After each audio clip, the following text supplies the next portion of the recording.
Thank you, Commissioner. I appreciate that.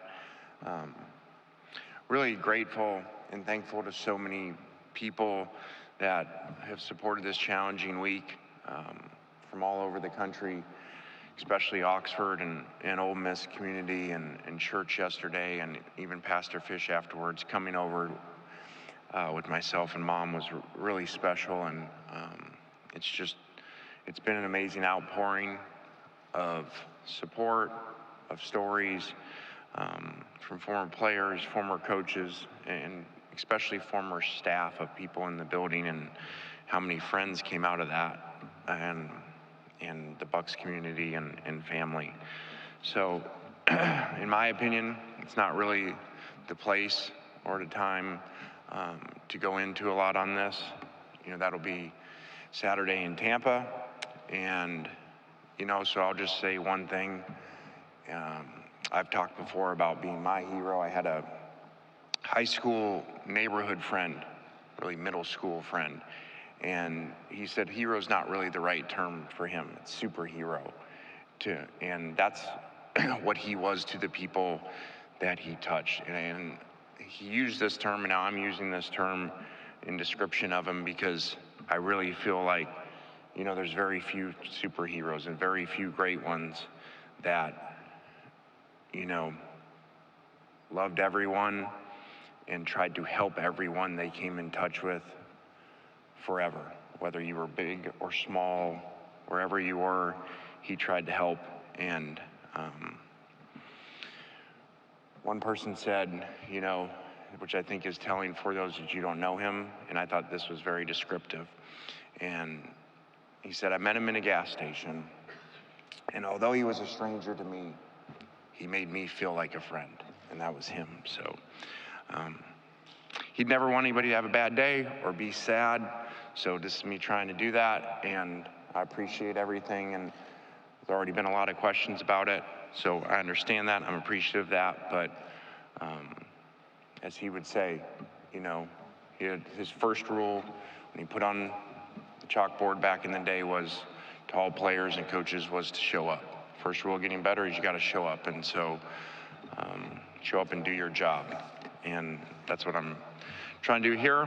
And so moving into the season, this has been an exciting time at Ole Miss, and going back to the New Year's Six Bowl and the Peach Bowl and that win, and so many players deciding to stay after that to come back for another season. And then the addition, a lot of credit to those players and staff, obviously, but those players of additions through the portal of other players, free agency, and it's set up for a chance to have a good team. But there's a lot of work in that. There's plenty of noise out there that means nothing, and plenty of teams over years in all sports have been ranked high and haven't played well, and been ranked low and played really well. So none of that means anything. I just very appreciative to Coach Saban, who called the other day and then just stopped me and talked to me there. So kind of in respects to Coach Saban's terms, this is really, as he said, this is a rat poison situation here, to have all this attention on our players, and it means nothing, because it's all about the work that they put in, the process that they do daily. They're working extremely hard this summer, and then we're going to have a lot of work to do in training camp. It's not just your typical, normal, as always, X's and O's and development of that, but they got to come together. Because as you look over time, look in professional sports, there's plenty of teams that were supposed to be good or added these great free agent teams, and they've come together, all these free agents, and then they don't gel and they don't play together. And in this sport, especially with all three phases, there's it's the ultimate team sport.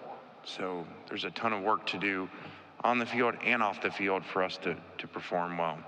So I think the schedule is very exciting.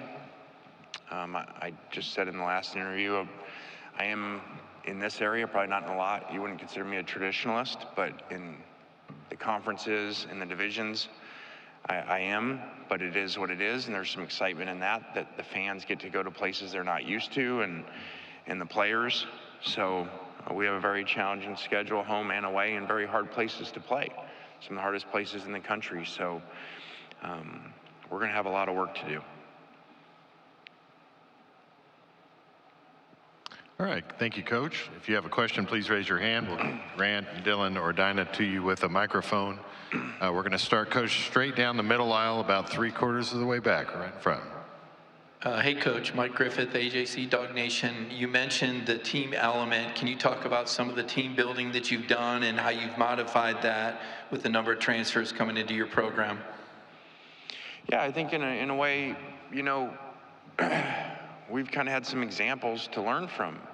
You know, we've done what is considered out there well in the portal for a number of years now. And 2 years ago, I think we were 8-1 or something, playing Coach Saban, and had the ball going down to score at home. And if we score, you know, in the red zone on the last drive, we're going to 9-1, and then fall apart and don't play well, and I think lose last 4 or 5 or something. Then last year, you know, go 11-2 and play really well with a lot of portal-heavy players. So in that is what I've said for years now, which I think there's so much of that bonding and them coming together, you know, or else everybody just say, oh, just go get a top portal team. Go get the top free agency team in the NBA. That doesn't always work. I think that more than anything shows in the NBA, and this is a sport that it takes a lot more players to play.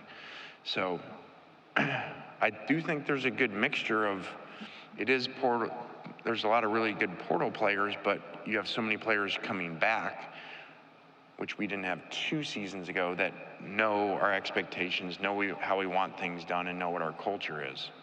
So that certainly helps. And 3 of them are here today that came back, you know, instead of going to the NFL, and understand how we do things.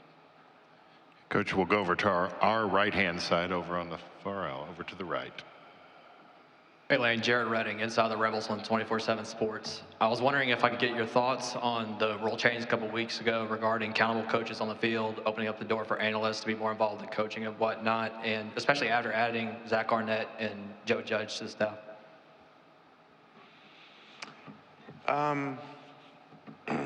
I think that's probably good. You know, that, you know, everybody has the opportunity now, and I guess when I think of decisions to make, I usually look to the NFL, because they've been doing it for a long time. They have things nailed. To me, usually in this free agency portal and things I've said about too many windows and, you know, not having real contracts and all that, I've always kind of alluded to, the NFL's got it figured out. And so I think in this instance, you know, there is an accountable coach there, and there isn't somebody that can coach, you know, but then can't run the film, or can hold a card but can't really coach, can't have a headset, all that stuff. So I think I would defer to that's a good system in the NFL, and now we have that in college. So I think obviously, you know, through the process there was some argument of, well, smaller schools, now the bigger schools will have bigger staffs, and, you know, kind of raid smaller schools. And I understand that from that perspective. But at the same time, too, they're getting opportunities now at the bigger schools where a lot of times they were coming anyway, and now they can do all the coaching responsibilities and further their career. Coach, we'll go over to our left over here on this far aisle. Good morning, Coach Kiffin. Can you talk about Jackson Dart? You've had a long history of developing quarterbacks at a high level. He performed well last year with only 5 interceptions and over 3,300 yards. What kind of things this offseason have you guys talked about for him to take the next level as a quarterback and maybe jump into that top 2 or 3 in the conference? Yeah, I think we're always trying to improve players, obviously. I think that with Jackson, there's not as much to point to, because he did finish the season really well, and we've had him now for a while. And a lot of times we got to go work on leadership things with someone and investing into their team and players. And he's, in honor of this game coming out that everybody's so excited, including Knox, because there's a party tonight to play this game, whatever.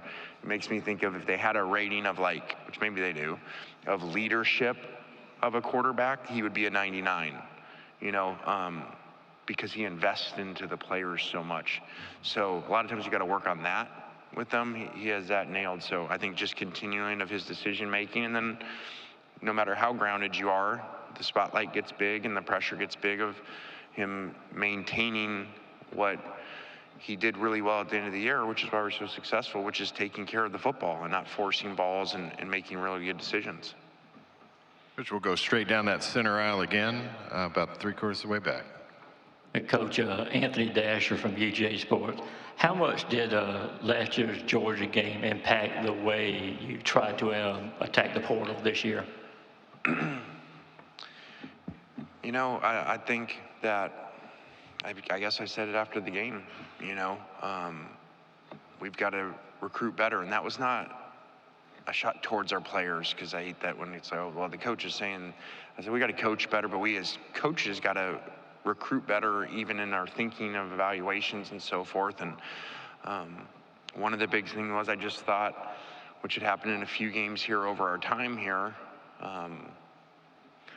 really with Alabama and Georgia, was there was a length and size issue, you know.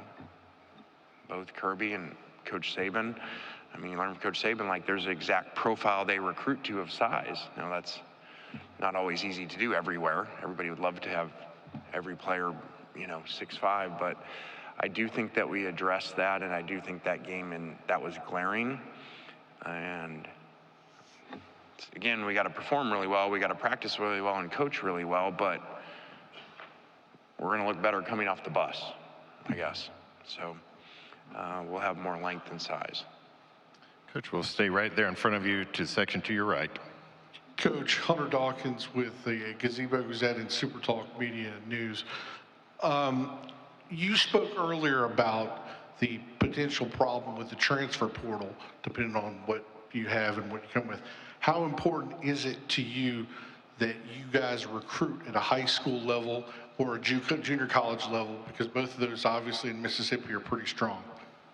Yeah, I think it's really critical to have a really good balance. And I think that for us, the way that we do it, that changes every year. I don't think the right way in the evolving college football landscape of recruiting and portal changes and windows and now multiple transfers, I think you can't be stuck and say, well, we're not going to take any, or we're only going to take this many % of high school, this much of portal. Like, you'll get stuck, because you got to do just like you would in the free agency in the NFL. There's some years you sign more, there's some years you sign less. You know, you lose sometimes now. Some guys come back and don't go to the NFL that maybe you thought were. So we're always evolving in that. We're going to try to sign the best players, but we're also going to really look at who they are, because, I mean, you guys see it, just study. The answer isn't just be the best portal classes, because there's some really good high school signing classes and some really good portal classes, and, you know, they didn't have great seasons. There's a lot to that too, in the right makeup of the guys that you sign. So especially in the portal, to me, I think you got to be really careful and really good job of evaluating who they are, why they left, where they left, what do they want to do, so that when you do hit some tough times, that they are the right type of players that are there to help themselves, but to help the team also. And I think you've seen some programs where that hasn't been the case in the last 2 years. Coach, we're going to go over here to our left-hand side on this near aisle. Hey, Coach. Chris Phillips, SEC Unfiltered. You added Pooh Paul Jr. out of the transfer portal, the linebacker spot. Just talk about what you've seen from him to this point and what you're expecting from him, not just as a player, but as a leader as well for your defense. Yeah, I think that's, now that we are like the NFL when it comes to free agency and all this, I think that was a similar to what happens a lot in the NFL. You know, you play against somebody, and then they're up for free agency that year, and they're a rival, and so you feel like you know him well, especially as an offensive head coach, going against him, playing him. Then he got injured later in our game. We were able to run the ball a lot better when he was out, and just seeing his impact. So when he became available in free agency, we already knew about him that way. So we're really glad to have him. Coach will go in the section right in front of you to the right, second row. Coach Kiffin, thank you for being here. You and Coach Sarkisian share a similar past. Your quarterbacks coached at USC. You coached under Nick Saban at Alabama. As Texas comes into the SEC, what challenges do they face? And like everyone's talking about, are they real contenders like what people see, but from a coaching perspective, do they have a real serious chance at going pretty high this season? Yeah, I mean, they were in the Final Four last year, and a lot of players coming back and continued to add great high school players and portal players. So I think they're one of the elite rosters in America. So I don't,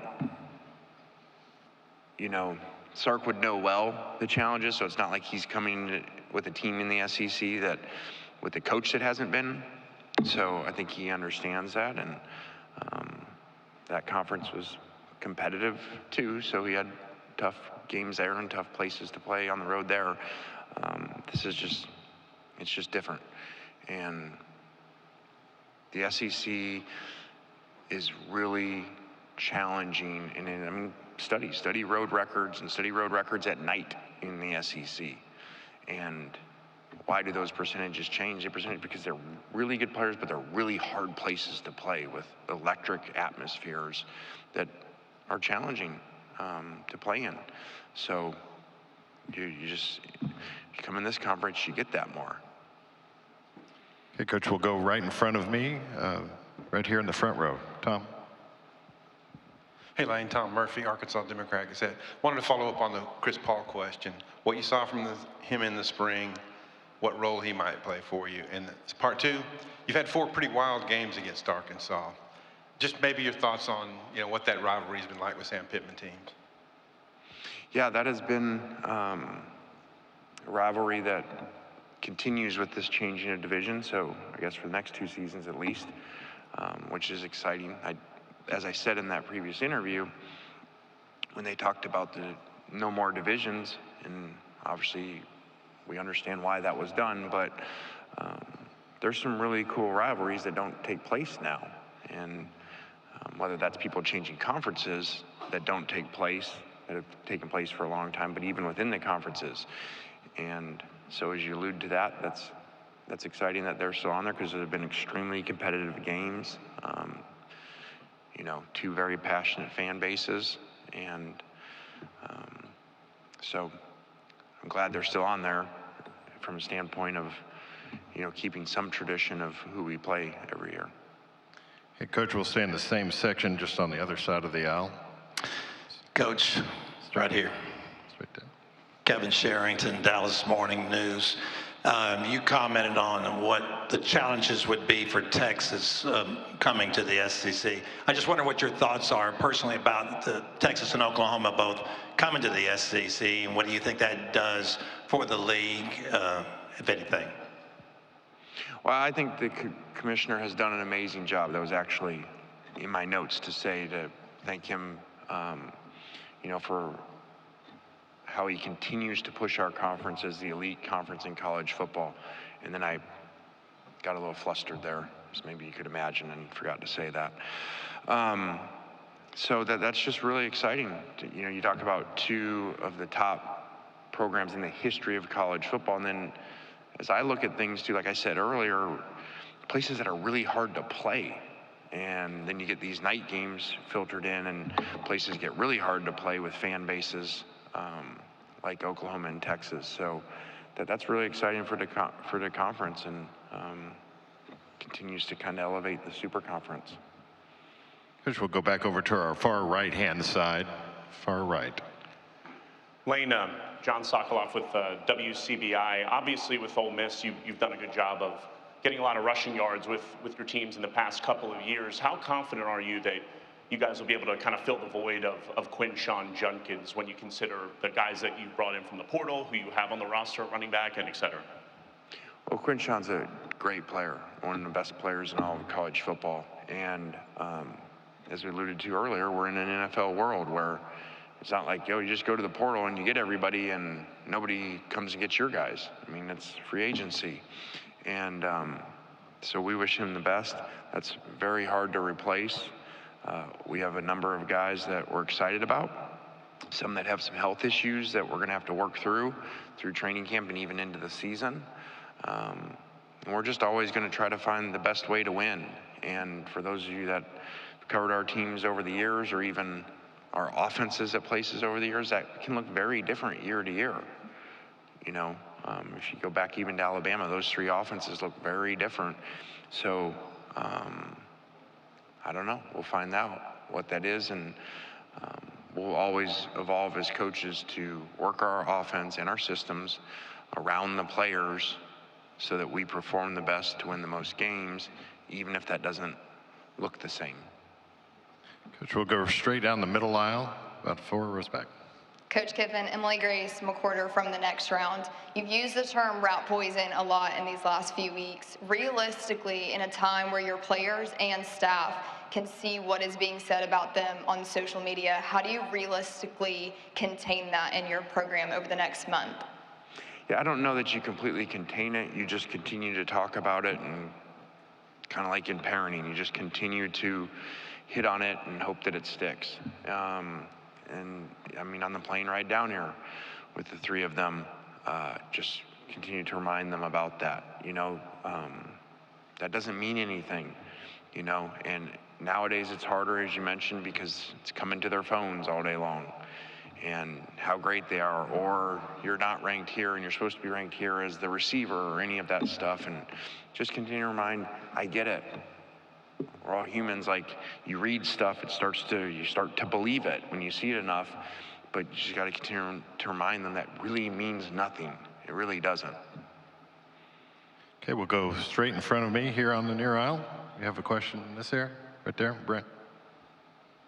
Barry. Yeah, Lane, Barry Trammell with the Tulsa World. Well, you and Texas are excited to be here. The conference seems excited to have them.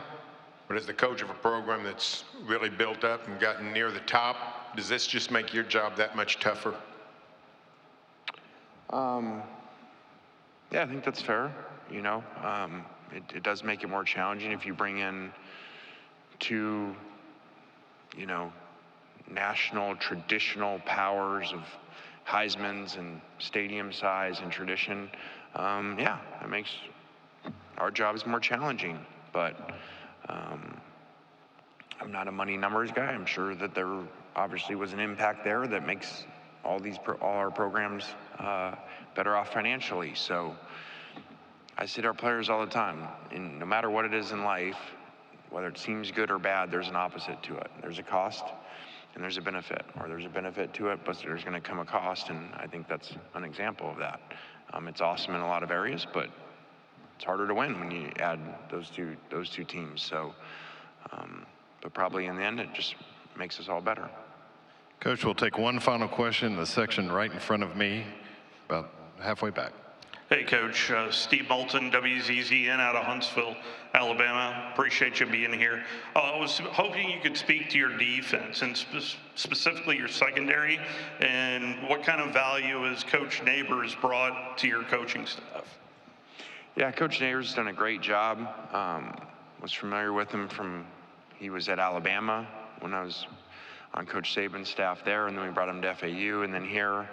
And he does a great job. I'm excited about our defense, you know, because there's a lot more new parts on defense and offense. So just excited to see them play together and how we're going to use them exactly, because there's some really unique players that we added in there.